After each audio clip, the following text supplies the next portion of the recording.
Oi, pessoal, tudo bem com vocês? Hoje eu tô aqui pra contar umas coisinhas pra vocês. Eu vi que vocês gostaram muito quando eu contei um pouco das minhas primeiras experiências aqui no Japão. E eu queria contar pra vocês um pouco sobre quando eu decidi vir e um pouco do processo que eu passei. Eu já namorava meu marido há 2 anos e ele decidiu vir pro Japão. Então nós conversamos e decidimos nos casar para eu vir junto. Eu tinha 17 anos, então nós nos casamos. Precisei da aprovação dos meus pais, mas a partir do momento que eu casei, eu fui emancipada. Eu mudei de nome, então eu precisava tirar toda a minha documentação como casada para eu poder tirar o passaporte já no meu nome que eu mudei. Então, esse processo todo eu casei em setembro e eu consegui pegar o meu passaporte mais ou menos em dezembro, se eu não me engano, demorou bastante, porque assim, você tem todo o processo, você tem que agendar para fazer o RG. Depois que o RG ficar pronto, você tem que agendar para fazer o seu passaporte. Então, é uma dica pra você que vai viajar pra fora do Brasil. Ah, eu tô pensando em viajar, mas tipo, daqui a 6 meses ou daqui a um ano, tira o seu passaporte. Eu era menor de idade, eu era emancipada, mas não tinha 18 anos. Então, mesmo assim, o meu passaporte só saiu na validade de 5 anos. Mas se você já tem 18 anos ou mais, né, o seu passaporte vai sair na validade de 10 anos. Então, compensa, sabe? Você já separar esse dinheirinho, que é um pouco caro. Quando eu tirei, eram uns R$ 270 no Paraná, mais ou menos. Eu não sei se é tabelado pro Brasil todo, se hoje em dia já subiu, mas vai juntando já esse dinheiro, esse programa para tirar, porque depois que você agendar, vai ainda demorar uns 2 meses para você ser chamado para fazer a entrevista. Eu não lembro se sai no mesmo dia, se demora, eu já não lembro mais, mas eu sei que o agendamento leva uns 2 meses do agendamento até o dia da entrevista. E mais uma dica, você que vai tirar seu passaporte, não se esqueça que você tem que levar o seu comprovante de voto. Se você votou e jogou fora o seu comprovante de voto, por exemplo, você tem que ir atrás na prefeitura, em algum lugar, não precisa, tanto faz se é tipo das últimas eleições presidenciais ou municipais, a que foi mais perto você tem que levar. Depois que eu tirei tudo isso, foi mandado, demorou um pouquinho pra sair. Primeiro a elegibilidade, né? E depois o visto. Eu fiz isso através de uma agência de viagens. Antes de eu casar, já, se eu não me engano, eu já fui numa agência de viagens que trabalha com isso, de mandar a trabalho no Japão. E eu já pedi toda a documentação que eu ia precisar, então já antecipando para vocês, eu não sou descendente. O meu marido é terceira geração. Então é necessário o documento dos avós, o avô descendente, né? É necessário o dos seus pais descendentes, os seus documentos, no caso eu que não tenho descendência, são necessários os documentos de toda a família do meu marido e de toda a minha família. Eu precisei da documentação dos meus pais também, e fora todo o restante, assim, são muitos documentos mesmo. Levei algum tempo para arrecadar todos eles, assim, concentrar todos na minha mão para poder pedir certinho tudo que ia precisar para vir de verdade para o Japão. Então, se você vai vir para o Japão, comece a se planejar, porque vai demorar, assim, pelo menos, né? Se você já tiver passaporte, pelo menos calculei uns 3 meses para você conseguir a aprovação dos seus documentos. Então, se você ainda não tem nada na sua mão, corre atrás, porque demora um pouquinho mesmo. Depois de tudo aprovado, eu ainda demorei um tempo para embarcar. Bem nessa época que eu tava vindo, aconteceu aquela nova lei da aviação e tal, de quanto de bagagem você podia levar para fora do país, transitar dentro do país e tal, as coisas que podiam sair e entrar, mudou um pouco as coisas. E na semana de embarcar, isso já tinha sido aprovado, então eu fui atrás dessa empresa que estava me agenciando, me mandando pro Japão. E essa empresa me falou: não tem problema, sua viagem é internacional. Que até então, as viagens internacionais eram malas de 32 quilos. E aqui tava na nova lei, era 24 quilos. E aí eram 2 malas para cada um de 32 quilos, mas nas normas da aviação estavam 2 malas de 24 quilos. E eu fui pessoalmente, perguntei, e eles me disseram: não, é tranquilo, porque a sua viagem é internacional, não tem nada a ver, isso é os voos domésticos de dentro do país. Só que eu não sei, sabe? Na hora não me passou isso pela cabeça, porque eu não tinha experiência nenhuma, nunca tinha viajado nem pra esquina, que dirá pro Japão, e e assim, eu não tinha, assim, um repertório para fazer as perguntas certas. Eu fui embarcar no domingo e eles me deram vários telefones de pessoas que estariam disponíveis para falar comigo durante toda a viagem do Brasil até a chegada no Japão. E pessoas que estariam já disponíveis no Japão assim que a gente chegasse, pra gente já poder ligar e não passar por nenhum apuro. E eu não me esqueço, assim, eu fiz as minhas malas com um peso de sobra, assim, cada mala eu coloquei mais ou menos 28 quilos. É pouco, né, gente? Pra piorar a situação, né, eu tinha perguntado e eles me disseram: não, tranquilo, internacional, 32 quilos, de boa. Só que quando eu cheguei no aeroporto, eles me disseram que não, vocês só podem viajar com 24 quilos, porque para sair do Brasil são 32 quilos, mas vocês vão ter que sair do interior do Paraná e ir até São Paulo. Isso é um voo doméstico e só pode ir com 24 quilos, não pode ir com 32. Se for com 32, paga a multa. Aí ela me deu a opção: ou você pode pagar uma passagem de ônibus, tipo, para suas malas e mandar suas malas para rodoviária, porque eu ia ter que esperar 10 horas para o voo sair de Guarulhos. E então eu ia ter que esperar 10 horas, então daria tempo de eu despachar as minhas malas na rodoviária e as minhas malas chegarem em São Paulo, eu resgatar elas e colocar no avião para embarcar depois. E eu já tinha chegado bem antes também no aeroporto de Londrina, que é a minha cidade. E então, por eu ter chegado bem antes, daria tempo. Mas a gente ficou muito apavorado, assim, sabe? E aí, simplesmente, tipo, a gente não tinha dinheiro, né? A gente veio com o dinheiro muito contado, como eu já disse no vídeo das primeiras experiências que eu passei aqui. Então, eu não tinha esse dinheiro, sabe? E aí eu abri as malas e me deu um maior desespero, porque tinha um monte de amigo meu lá pra se despedir de mim, os meus pais, minha cunhada, meu irmão, muita gente que a gente queria dar uma atenção. E eu tive que abrir as malas e começar a tirar as minhas coisas de lá de dentro. E eu tirei um monte de coisa e eu comecei a chorar de desespero, porque eu já tinha separado coisas que eu achava que era essencial. E na hora você tem que, tipo, não, vou ter que deixar isso pra trás. E eu comecei a arrancar um monte de coisa e fechei as malas e o peso não dava. Basicamente, eu arranquei um monte de coisa que eu queria trazer, né, pro Japão. E mesmo assim, eu tive que pagar R$ 700 de multa. E foi, tipo, doloroso. E eu tentando ligar pra essa empresa todo o tempo, ligando, e tipo, eu comecei a ligar umas 2 horas antes do meu embarque, em nada. Embarcamos, fomos até São Paulo no maior desespero. Desembarcamos lá e nesse período já tinha passado tipo umas 3 horas que eu tava tentando falar com essa empresa que tava me agenciando pra mandar pro Japão, né?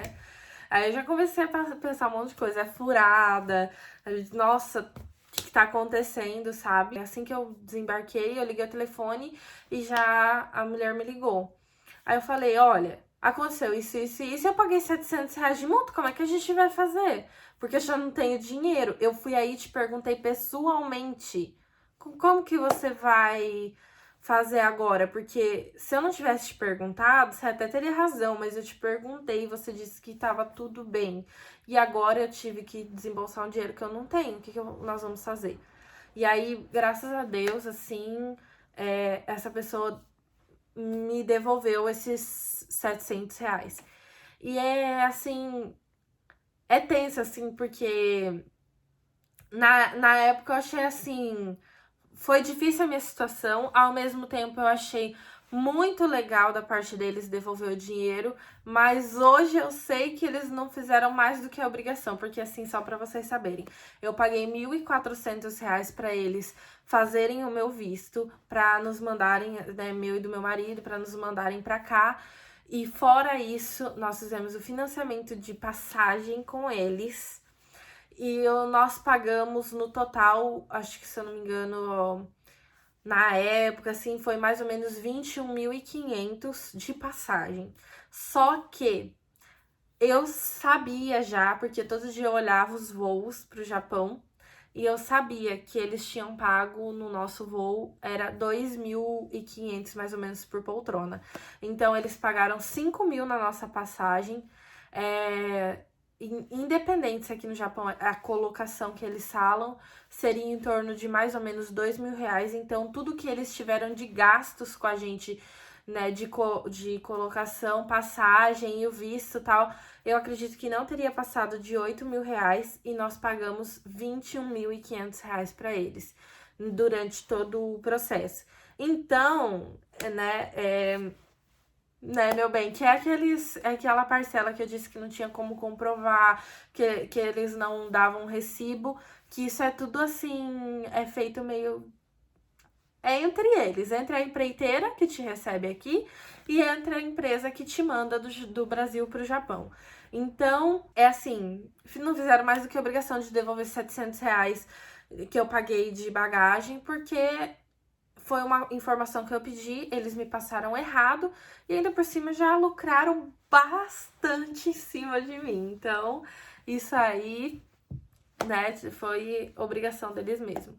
Depois que a gente embarcou, a gente passou 10 horas esperando, a gente chegou acho que em Congonhas, daí foi para Guarulhos, se eu não me engano é isso, ou ao contrário, que eu não sei, não lembro mais. E depois disso, a gente embarcou e foi até Frankfurt, na Alemanha. Foram 12 horas de voo. Aí chegamos finalmente, parecia que nunca mais ia acabar. E nós tínhamos 3 horas entre esse primeiro voo e o segundo, que iria nos trazer até o Japão, né? Essa escala. E nós descemos e tinha um tradutor e, tipo, tinha muita gente em volta desse tradutor. E a gente perguntou pra ele, ele falou, não, só segue por ali e pega o trem. E eu não imaginava, sabe? Porque os aeroportos, por maiores que sejam, assim, no Brasil, né? Eu não fui em muitos na minha vida. Então, nesses que eu tinha ido, por maiores que fossem, você anda lá dentro e pronto. Mas eu estava na Alemanha. E o que aconteceu foi que a gente não achou que trem, né? A gente achou que o cara nem tava entendendo o que a gente tava falando. E aí a gente começou a andar, procurando o portão. E andamos, e andamos, e andamos. Porque é um aeroporto gigante. Nós andamos, sem brincadeira, 20 minutos sem encontrar mais nenhuma pessoa. Nós saímos andando e conseguimos andar 20 minutos sem encontrar nenhuma outra pessoa. Nenhum funcionário, nenhuma loja, nenhum passageiro perdido, ninguém durante 20 minutos. Até que a gente esbarrou com uma aeromoça, nós não manjamos do inglês em nada, o celular não tinha tradutor instalado e foi um sufoco pra gente conseguir perguntar onde que era o terminal de embarque. E já tinha tido mais um problema também, que mais uma vez a empresa não nos orientou e a gente não sabia. No aeroporto de Guarulhos não nos deram todos os tickets de embarque, eles deveriam ter dado todos. O de ali do Brasil, até Frankfurt, de Frankfurt até o Japão. E no Japão teria mais um. E eles nos deram o do Brasil até Frankfurt e de Frankfurt até Tóquio, né? Só que a gente precisava de Tóquio até Nagoya. E eles disseram no Brasil que a gente teria que pedir isso na Alemanha. Nós andamos 20 minutos sem encontrar uma alma viva. E para achar o terminal da empresa aérea que a gente estava viajando para pedir o ticket de embarque que faltava. Ah, meu Deus do céu. Nós tínhamos 3 horas. No resumo da ópera, nós entramos no voo quase atrasados, porque, assim, nós demoramos 2 horas e meia para nos encontrar dentro do aeroporto e conseguir esse ticket de embarque. E eram 3 horas entre um e outro. Nessas 3 horas, você tem que sair de um ponto e até outro, já entrar na sala de embarque, já se você tá fazendo troca de tá com a bagagem, você tem que embarcar no outro avião, que isso também aconteceu com a gente, tipo, de a gente ter que pegar as malas e andar com as malas. Eu não lembro se nesse momento a gente tava com elas, mas aconteceu nessa viagem, tipo, não era passada simplesmente de um avião pro outro, voltava pra nossa mão pra depois ser embarcado de novo. Então, foi assim, um pouquinho tenso. E aí, chegando no Japão, nós tivemos que fazer o nosso Zairyu Card, que também foi uma coisa que nós não fomos instruídos, que nós iríamos fazer o nosso, tipo, a identidade, né, daqui do Japão pros estrangeiros. E foi difícil, o meu espanhol não estava treinado, o inglês, obviamente, um fiasco, e japonês de menos que nada, né? Então, a gente passou, assim, por uma coisa, assim, porque a gente entrou numa fila e assim que a gente foi lá, a pessoa, não, precisa dos seus dados para fazer o seu Zairyu Card. E a gente, tipo, não sei nem o que é isso, sabe? E aí, conseguimos passar por isso e, enfim, estávamos em Tóquio, prontos, né, para pegar o último voo e finalmente chegar, assim. E foi uma experiência bem legal. A primeira coisa que a gente fez, né, o meu marido foi para uma handbike tentar comprar uma água, alguma coisa, e ele só tinha nota grande, né? A gente não veio assim, não sabia como eram as coisas. E na handbike é só moeda ou nota pequena de 1.000 ienes, né? E ele tentando comprar, um japonês viu, ficou com dó, né? E aí meu marido perguntou se eu não troca o dinheiro, tentou falar pra ele, né? Assim, pra trocar, porque não tinha nota pequena e o japonês ficou com dó e comprou pra ele uma Pocari. E assim, acho que é um dos momentos mais lindos, assim, né, dos que a gente passou, porque é aquela coisa de empatia imediata, assim, né, de uma pessoa olhar pra você, saber que você não sabe direito onde você tá, o dinheiro que você tem, que você não sabe o que você tá fazendo, sabe, que você precisa de ajuda, que você tá perdido, e receber essa empatia inicial até hoje, para nós é uma recordação muito bonita. Tudo isso é uma grande experiência. Hoje a gente sabe que se a gente fosse morar em qualquer lugar do mundo, nós já saberíamos coisas básicas de voo, coisas básicas do que levar, do que é necessário, e que na época a gente não sabia. E é interessante, porque tem tantos canais no YouTube e é importante isso. Não, a pessoa pode falar e ela não vai abranger todos os assuntos necessários. Eu assisti muitos canais, muitos vídeos e mesmo assim passei por coisas que me fizeram aprender. Então, eu digo a você, né, que tá vindo, que pensa em vir pro Japão, até você que já veio, assim, para compartilhar essa experiência, né?